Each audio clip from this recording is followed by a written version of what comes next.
The history of the club going right back, I wasn't a foundation member, but I didn't miss out by a great amount. That first race meeting was quite an interesting one. I was between cars at that stage, but my father had a 1949 Rover, and I managed to whiz that away, knock the hubcaps off and get down in there. Mr. Raffles' name came up as Jeff was talking there. Somebody got the right idea, we had to have something exciting for the day. So they decided that they'd have Misha the Magnificent drive a car through a blazing wall of fire. So the frame was set up, hessian all over it, petrol thrown over it, Misha lines up, put a match to it, and away it goes. Now, the car that he was driving through was a reject from probably Mangarata Motors, which didn't have much acceleration. But also, being a 1936 model, the turret wasn't solid steel. As most cars of those days, the turret was open and then it was covered with a headlining on the inside and then a imitation leather sort of plastic affair over the top of that, which had, of course, over the years managed to perish rather badly. So we put two and two together, a blazing wall of fire and a car that's ready to catch fire, and there you have it. Poor old Misha sitting in the car trying to get it to go faster and faster, and all the more of this stuff was getting around his head. But yeah, there's some interesting days in the early days. Also, at that particular meeting, there were one or two drivers who already had CAMS licences, which was something that the club didn't have to conduct the event.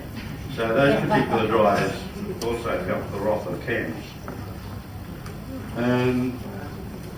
In the from Some Oil to Dust, there's a couple of pictures from the old days. There's one that shows a Volkswagen coming round the hairpin at the top of the straight up the Greta Road end, and in the background you can see there's a tip truck there with a heap of dirt in it and gravel and everything else, and some blokes with shovels and brooms ready to patch up the holes as they very rapidly appear. So it wasn't a case of hopping in the car and driving around the bitumen road by any means.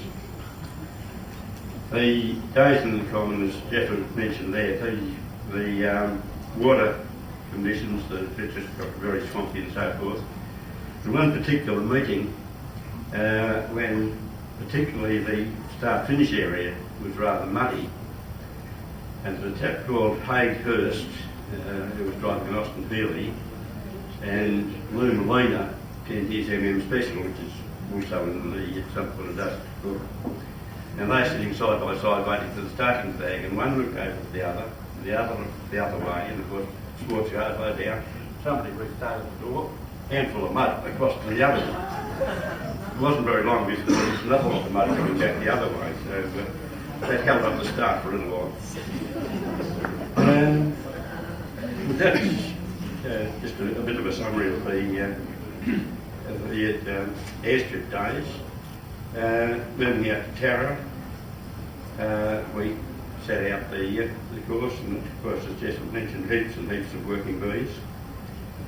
One of the working bees on the couple of days prior to the meeting involved a few members going around with shovels and shotguns and whatever else around the posts along the fence at the main straight. And their job was to kill all the snakes. There were an awful lot of snakes in that paddock. We went very close to the creek. Another thing that I think I can include Bill McCormick in the blame for this. We were to build a broadcast stand, which was like a great tag stand with a platform up at the top.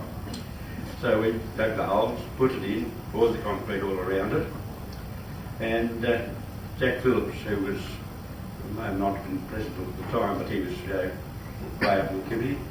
Jack comes out and has a look. That's too close to the track. You'll have to move it back. Well, about 18 inches of it. So Jack comes back around, no problem. And I'm blaming Bill, but it might have been, but there was about 4 or 5 of us. So one of them came up with the idea, we dig some dirt about 18 inches in front of where the poles are now. And then when Jack comes back, he said, look, Jack, we've moved it back 18 inches. So, what they call thinking on the run.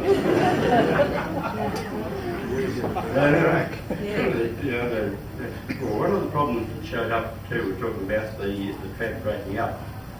We poured thousands of gallons of some oil on that track, and we found a problem created on the main straight. And somebody was digging around and found that what had happened, that the soil had virtually layered.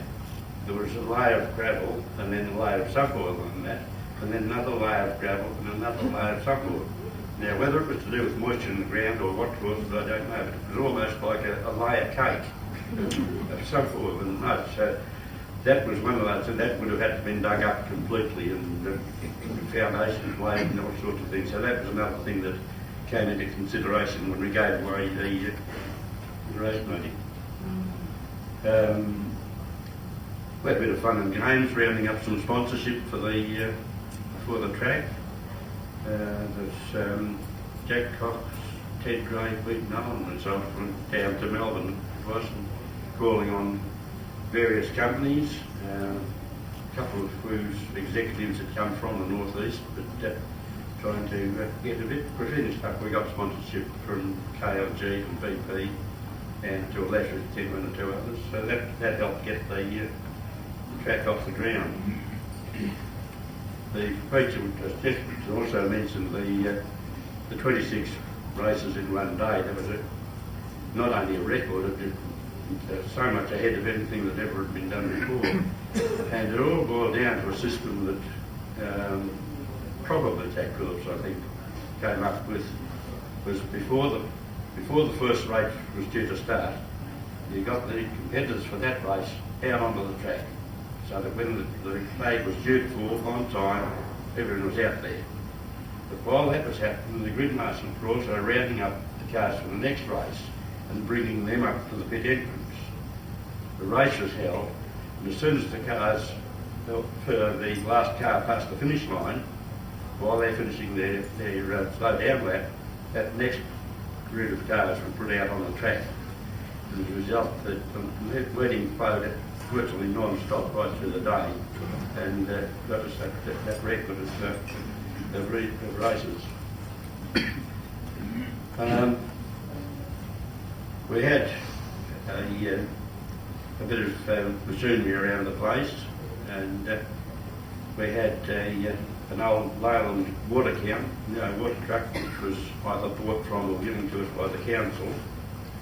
And interestingly enough, the first time I went over to the west, we stopped in Coolgardie. There was an old garage there, and sitting in his yard amongst all the other machinery and everything laying around was an almost identical Leyland. I looked at it, and it was a twin of the one that we had, and that was that's been identified as a 1915 model. So we had a bit of old gear on there. We also had an old Commer panel van and a Malcolm Moore road grader. Unfortunately, one weekend, somebody decided that the copper in the radiators of those vehicles would be better in his pocket than ours. And the next time somebody went out to the track, here's the three vehicles with the radiators chopped right out. It didn't impress us very much. I think Doug and Gordon at least, and quite a few others here perhaps, were involved in the moving of the club rooms from Banyan down to Tarrawingi, and that was a major undertaking. Fortunately, we had a member, Ken Howlett out of NYU, who had a couple of semis, and with his donation of his vehicles and his time, we managed to get it jacked up and onto the trucks and down to Tarrawingi. And then, of course, we had the job of getting some stumps in for it and getting it onto the stumps. But again, many hands make light work, and that was satisfactorily done. And of course, there's been a lot of work done on that since. Just going back to that trials quickly, Bruce Watt from down the Car Club organised many, many trials over the years. And we used to say you could always tell if Bruce had organised a trial. If you could see any road, you were on the wrong road. It was inevitably under about 4 to 6 minutes of water. So that was fun and games. And then some of the, not so much on that, I remember in one of the sun rallies when we managed to sink ourselves in a bog hole, which was, the course was actually taken through a cocky's paddy. And the only thing to do, up to the house, nobody at home. Tractor there, motor and chain on that, so take the tractor down, pull the car out, put the tractor back, slip a 10 bob note under the seat and head off again. In the Police and Good Oil there was a quiz regarding the first Red X trials, and just having a look through car number 1, Doug had car number 1 in the first Northeastern, and the first Red X trial. And car number 1 was also from Wangaratta, and that was Eric Hoy. And there were at least 4 others, Jack Phillips, Ted Gray, somebody else. There were quite a representation from the Northeastern car in that first Red X trial. Yeah, I think I've said enough.